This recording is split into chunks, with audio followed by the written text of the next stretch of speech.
Hey everyone, it's Sean here, your guide to Warcraft, and today I'm doing a hunter guide on how to tame the new pet Lightning Paw.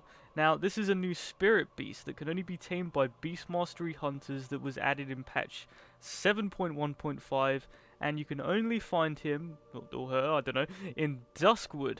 Now, a lot of information has been going around about this pet in terms of its spawn points, where do you find it, how to do it. So the first thing you're going to want to do is you're going to want to turn on your track hidden. That way your hidden NPCs that you go across will appear on your minimap. You also want a macro, which is /target lightning paw. I will put all macros I use in the description below so that you can copy them into your in-game. That just means that if you do fly over Lightning Paw, you can target him. Now, Lightning Paw is stealthed, which means that you won't be able to see him from afar.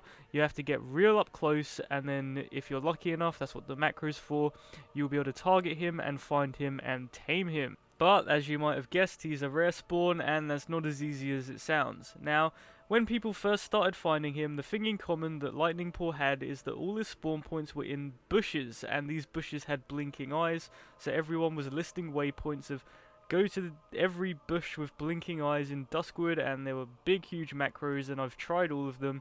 But recently, the information that's coming out is that there seems to be more consistent spawn points around Raven's Hill and the stead down south. Now, there's 6 consistent spawn points. Now, you can still obviously check every single bush if you want to. I'm not saying that he can't spawn there, but I'm saying that it's more efficient and more consistent to check that the 6 spawn points here that are always commonly listed. Now, I do recommend you get an add-on called TomTom. This will allow you to place waypoints on the map, and if you check the description, I will have a macro which will list all 6 of those spawn points. And that's what I did to receive my Lightning Paw pet. Now, what I did here is I was actually phased onto another server because I was searching with a friend.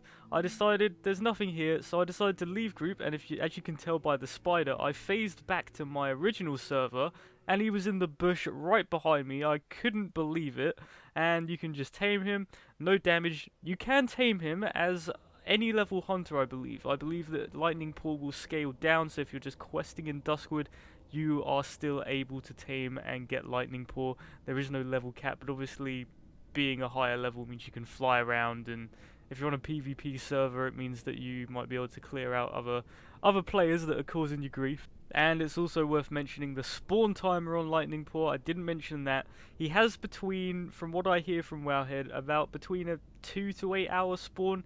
It reminds me of Lognahak. Now, this is my other original pet, and this is the one from Scholarsa Basin in Northrend, and that one had quite a long spawn. There was a lot of hunter competition, and it does remind me a lot of this one, but this one obviously being stealthed in a bush does give it a bit more of a unique way of finding it, and especially going back and using an old zone like Duskwood, I really do admire that, making an old zone relevant again, even if it's just for a pet. It's pretty awesome.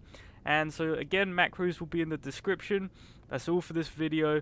Be sure to subscribe for some more Warcraft guides. I do hope this helped. Thank you very much for watching.